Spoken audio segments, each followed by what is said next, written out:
You won't believe it! Zelenskyy is sending Putin beyond the Urals. Drones have encircled Moscow in a ring of fire. Our revenge is heading straight for the Kremlin. Now, instead of several Russian regions, there's just a crater. Budanov said this publicly. Ukraine is once again playing several moves ahead. While the Kremlin dreams of ultimatums, Kyiv is dictating its own rules of the game. The end of the war is already at the doorstep. Budanov's winning strategy has worked. The front is cracking. A rupture has already occurred in Russia. Sensational. Lukashenko has finally listened to Kyiv's words. Minsk makes a sharp turn and pulls its troops out of Putin's grasp at the last moment. Zelenskyy has nullified all of the Kremlin's efforts, and all of this has happened right now. Greetings. I'm Daryna Gutskalo, and we're getting started. You won't believe it. Volodymyr Zelenskyy pressed on the most painful spot. Putin was given a clear message. It's time to get out of Moscow. When not 100 but 1,000 drones fly toward Moscow, he will understand. The capital of the Russian Federation can no longer hide the dictator. The president of Ukraine stated, as soon as Putin sees everything with his own eyes, his own entourage will send him far away from the capital beyond the Urals. The farther Putin is from Moscow, the closer the end of the war will be. It seems the moment of truth has already arrived. Ukrainian drones have indeed encircled Moscow.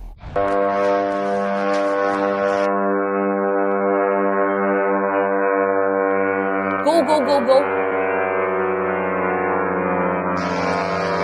The mayor of the Russian capital is no longer hiding his panic and is literally admitting the region's helplessness.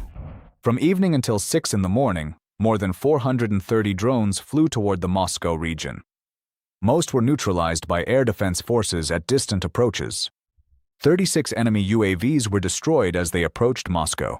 The Kremlin was busy saving Moscow but missed the most important thing. While the air defense was working at its limit, Ukrainian drones once again set Russian oil on fire, and the Belgorod region was left in flames and without electricity.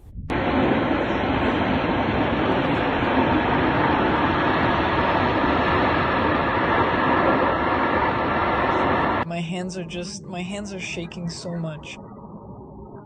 I'm just trembling all over. It's really intense. First of all, it was very loud. Secondly, the sound was like we were flying in an airplane. What is that? The noise is just terrible. I'm in shock. So, as we can see, Ukrainian revenge arrives quickly, painfully, and effectively. There is more to come. You have to hear it. Kirill Budanov said this directly to all Russians and revealed some details of Ukraine's victory plan. Kyiv will not accept ultimatums from anyone in the world. It doesn't matter what happens during the negotiation process. The main thing is how it all ends. How will it end? We'll see. Moreover, according to the official, there is a chance that the active phase of the war will end in 2026.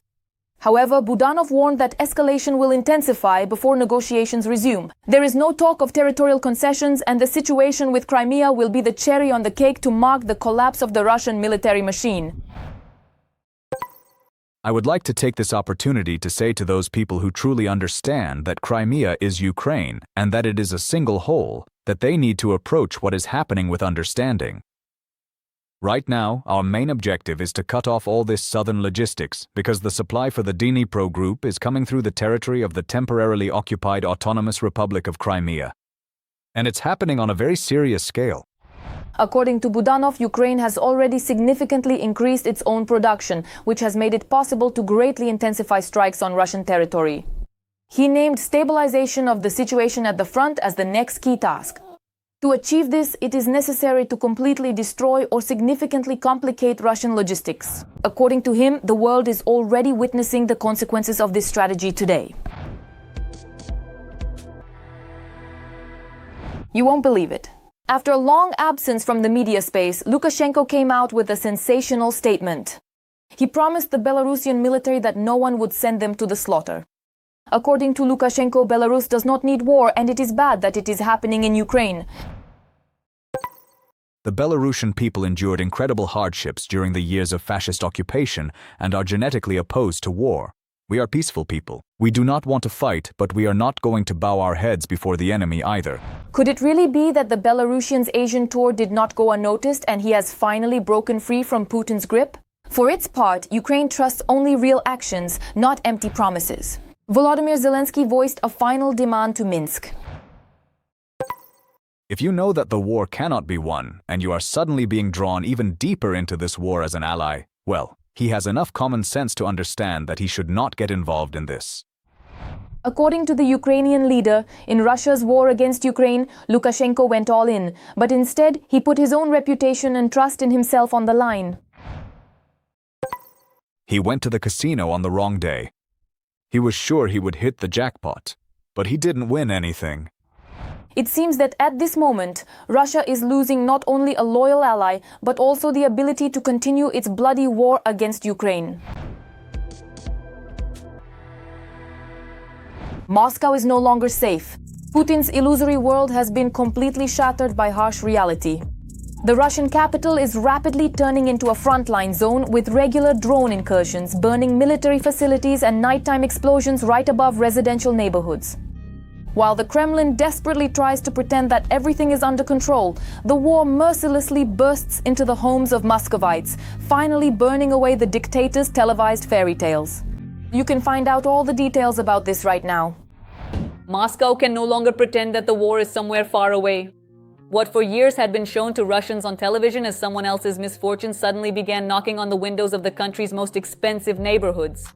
The capital, which had grown used to living with the confidence that it was protected by the most advanced air defense systems and an endless military budget, has now faced a very unpleasant reality. Drones keep coming again and again, and residents are waking up more and more often not to alarm clocks, but to explosions and rumbling in the sky. What especially worries Muscovites is that, at the critical moment, there is silence.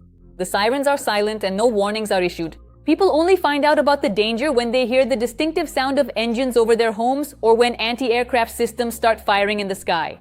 And this is where the main question arises. If the capital of the largest country in the world is under attack, why hasn't the government explained even the most basic safety rules to its citizens? It turned out that Moscow, which for decades was presented as the center of a mighty superpower, is absolutely unprepared for life under an aerial threat. People are searching for shelter maps on their own, exchanging addresses in chats and forums, calling officials, and trying to figure out where to run in case of another attack. But instead of clear answers, they often encounter a bureaucratic maze. In some districts, information is concealed. In others, people are advised to come to the administrations in person. It gives the impression that finding a safe place in the capital is much harder than finding yet another propaganda story about total control over the situation. Meanwhile, the very sky over Moscow is increasingly becoming a source of fear. The Russian air defense system, which for years was showcased at parades as a symbol of invincibility, is now forced to operate directly over residential neighborhoods. Debris falls to the ground, explosions ring out near homes, and residents watch all of this from their balconies and courtyards. This is especially striking against the backdrop of years of Kremlin statements about the absolute safety of the capital.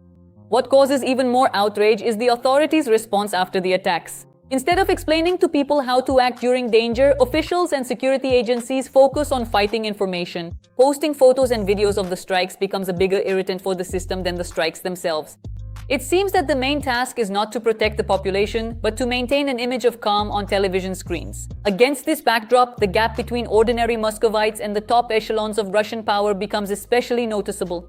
While some people in the middle of the night lead their children to bathrooms away from the windows and try to figure out where to find shelter, others continue to live behind the high fences of closed residences. For ordinary residents, the attacks have become a part of everyday life. For the political elite, they still remain something distant, existing only in reports and press releases. At the same time, Moscow presents a strange contrast. In one part of the city, people read news about new strikes, check neighborhood chats, and listen intently to every unusual sound. In another part, social events, lavish presentations, and parties continue as if someone is stubbornly trying to prove that nothing is happening. But each new attack shatters this illusion more and more. Today, the main fear of Muscovites is not the drones themselves. What frightens them most is the realization that the system which for years promised absolute protection turned out to be unprepared for the test. And each time, after new explosions in the capital, more and more people ask themselves the same question. If the authorities cannot guarantee safety in the very heart of Russia, then how truthful were all the other promises of the Kremlin? And in the Kremlin, they haven't even changed their tune. There, it seems, there exists some kind of parallel reality in which oil depots are not burning. There are no fuel shortages, and drones reaching the Russian capital have no impact whatsoever. This is exactly the picture Putin painted in yet another conversation with the court propagandist Zarubin. While the whole country witnesses regular strikes on strategic facilities, the president of Russia assures all means of protection are in place, the system is working, and the problems are not critical. Status ein Ubundian. If you translate from Kremlin speak into plain language, it goes something like this. There isn't enough gasoline, but there's no shortage. Facilities are burning, but there is almost no damage. Drones are coming in, but they have no effect at all. It seems that the main task of the Russian authorities today is not to solve the problem, but to convince the population that the problem doesn't exist. The Kremlin is even trying to present the fuel crisis as an element of a Ukrainian information operation. Lines at gas stations are not a shortage. Disruptions in supply are not a problem. Strikes on the energy infrastructure, nothing serious. Everything is operating stably and with a large safety margin, at least according to official statements. However, the longer this performance goes on, the harder it becomes to hide the obvious. If all the defense systems are working flawlessly, then why are Moscow residents waking up to explosions? If the strikes don't matter, then why does the government react so nervously to every video of an impact? If the fuel situation is under control, then why bother publicly explaining to the population that the reserves will last only a few more days? But the most ambitious part of the speech wasn't even the stories about the economy or air defense. Putin once again started talking about major offensives, future conquests, and victories. From the Kremlin offices, everything looks extremely simple. There are only a few kilometers left to one city, and even less to another. Just a little more, and supposedly another Ukrainian defense line will collapse. There is only one inconvenient detail in these statements. Most of these kinds of forecasts have been repeated by the Russian leadership for many months, and in some cases, for years. The more difficulties accumulate within Russia itself, the more grandiose the promises become on television screens. While Muscovites are searching for bomb shelters, they are being told about the upcoming capture of new territories. While the regions are facing fuel shortages, they are being told that the enemy will soon be surrounded. While drones are reaching strategic targets, they are being shown a picture of absolute control. And this is precisely the main paradox of Russia today. The real country is increasingly confronted with the consequences of war. The television country continues to live in a world of endless victories, breakthroughs, and grandiose plans. And the wider the gap grows between these two realities, the louder the Kremlin has to repeat its favorite phrase, everything is under control.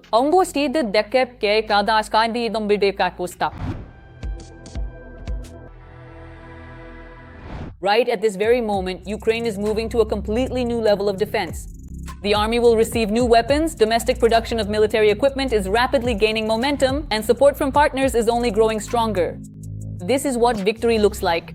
Moscow instantly realized Kyiv cannot be broken so easily. New air defense systems, modern drones, and combat aviation are already creating a completely different reality on the battlefield. The most interesting part is coming up, don't miss it! Ukraine's defense industry is soaring to new heights. Dark times are beginning for Russian Shaheds. While the Kremlin is counting how many more hundreds of drones they can launch at Ukrainian cities, Ukraine has already unveiled a next-generation response. The interceptor drone Zirka looks like another step toward the moment when massive attacks will no longer be an effective weapon for Moscow. A speed of over 340 km per hour, automatic target detection, and the ability to literally hunt down aerial threats. And this is just the beginning. Engineers are already working on Zirka 2.0, which will be able to independently enter the target search area, receive the latest machine vision systems, and have even more autonomous guidance. If these plans are implemented on the necessary scale, Russia risks facing a reality where its cheapest tool of terror suddenly stops working. And this means that the entire strategy of exhausting Ukrainian air defense is starting to fall apart at the seams. At the same time, Ukraine is demonstrating increasingly ambitious developments that until recently seemed like science fiction.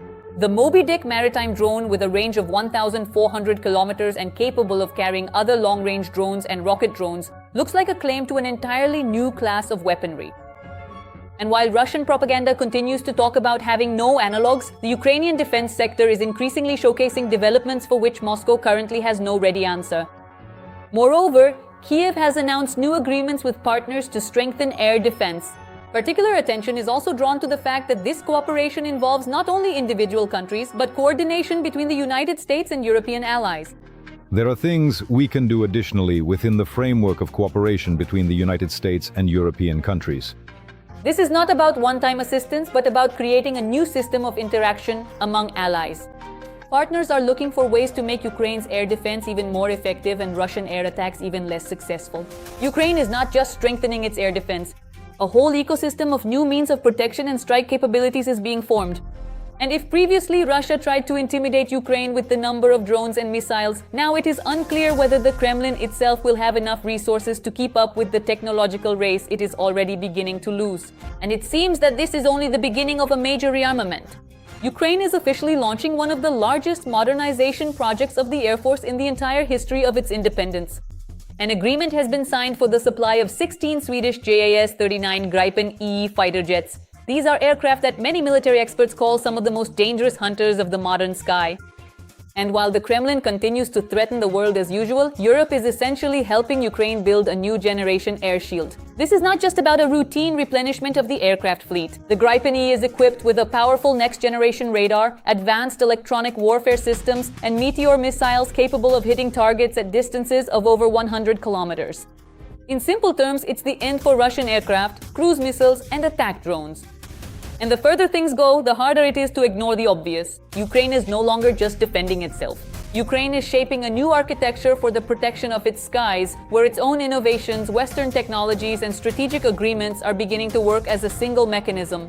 And if just yesterday the Kremlin dreamed of air supremacy, today it is increasingly forced to think about how to survive in the sky, which is rapidly becoming Ukrainian. Meanwhile, while Russian propaganda tries to convince its population that the West is about to get tired of Ukraine, the United Kingdom announces a new support package worth nearly £290 million. And this has long ceased to look like temporary aid.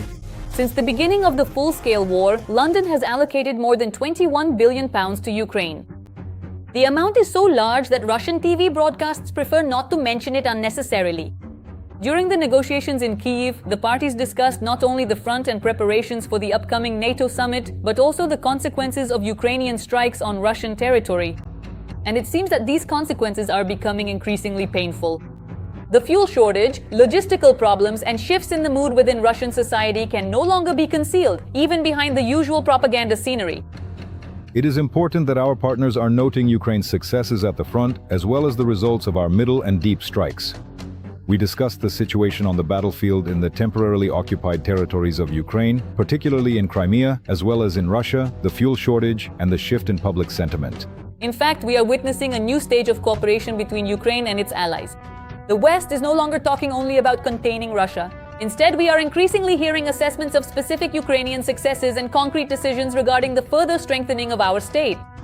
And for the Kremlin, this is probably one of the most unpleasant pieces of news. After all, the bet on isolating Ukraine is so far working exactly the opposite way. A sensation. China is taking the last things from the Russian Federation. Beijing has indeed brought Putin to his knees. Xi Jinping is lining his pockets with Russian money and cutting off entire regions from their ally. Trump is watching this with a smile while the Kremlin can't come up with a plan B. The valves are being shut off and it seems there are no allies left. Will China have enough resolve to continue acting in an unprecedented way and finally shut down the empire? We'll talk about this in just a moment. China is devouring Russia, quietly without unnecessary words. Xi Jinping is taking territories while Putin gladly gives them away and bows at his feet. Beijing is turning the Far East and Siberia into a raw materials appendage with a long-term Chinese contract. A vivid example is the Zashulanskoye coal deposit in Zabaikalsky Krai, which is being developed jointly by the Russian N+ Group and the Chinese Shenhua Group. The project is designed for a century of extraction, and the Russian side is also generously granting tax breaks. In fact, it looks like a long-term lease of the region in exchange for investment, where the main beneficiary is Beijing. Starting in 2027, they plan to send about 5 million tons of coal to China from here every year. That's hundreds of trucks every day. New routes are being laid literally through forests, near mineral water springs and protected natural areas. Ecology, it seems, is a secondary detail in this system, simply left out of the business plan. Alongside resources, China is also actively entering the region through people and business. In the Baikal region, tourist infrastructure catering to Chinese visitors is growing. Investors are buying up land and building hotels, pushing out local entrepreneurs. According to various estimates, up to 2 million Chinese citizens may already be living in the Far East. Against this backdrop, it looks less and less like a partnership and more like the gradual economic reprogramming of the region to serve Beijing's interests. And while Russia is gradually turning into a resource periphery for China, even more radical scenarios are emerging in the Chinese information space. These are no longer about cooperation, but about the actual division of Russian territories in the event of a crisis. And surprisingly, this is presented not as a fantasy, but as a geopolitical calculation. A piece appeared in the Chinese media directly discussing the potential control over 7 million square kilometers of Russia's Far East in the event of an internal collapse of the Russian Federation. The authors refer to the fact that, due to the war against Ukraine, Russian forces have been redeployed to the west, leaving the eastern regions virtually empty, with minimal military presence and weak control over the territory. The economic conclusion sounds even harsher. According to the authors' estimates, Russia is rapidly deteriorating, and its economy is allegedly smaller than that of a single Chinese province. And here, cold logic comes into play. If the center of the Russian Federation weakens, the Far East with its resources should not go to waste. At the same time, the authors cautiously warn Beijing against direct military expansion, hinting at a scenario of international isolation similar to the situation surrounding Crimea.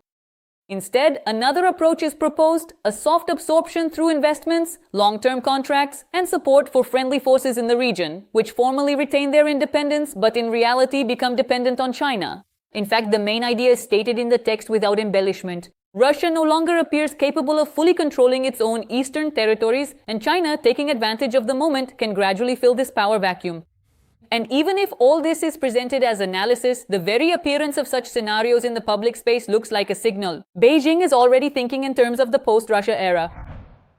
The collapse of Russia is no joke. Only through careful preparation can one move forward calmly.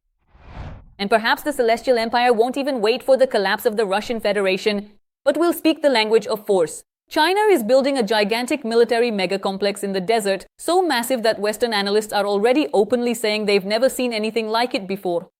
This refers to a new strategic zone near the intercontinental nuclear missile silos where, according to Reuters, more than 80 launch pads, bunkers, a railway hub, airfields, and command centers are being constructed. Essentially, a fully fledged military fortress of the future. Of particular concern are 3 gigantic octagonal complexes surrounded by fortifications and protected infrastructure. Experts suggest that these sites may house electronic warfare systems, command centers, or elements of nuclear infrastructure, including the preparation and deployment of mobile missile systems. But the key detail is that no one knows for sure what exactly is inside. And it is precisely this uncertainty that frightens analysts the most. In fact, this is an unprecedented expansion of China's nuclear architecture amid escalating tensions with the United States, especially around Taiwan.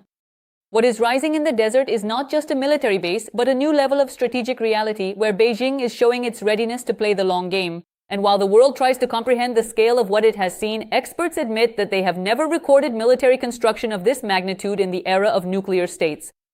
For Putin, this is a real geopolitical cold shower. Russia is looking less and less like an independent center of power and more like a resource periphery in China's orbit.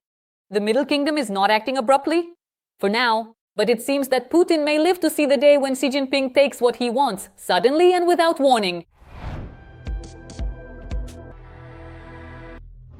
That's where we'll end this episode.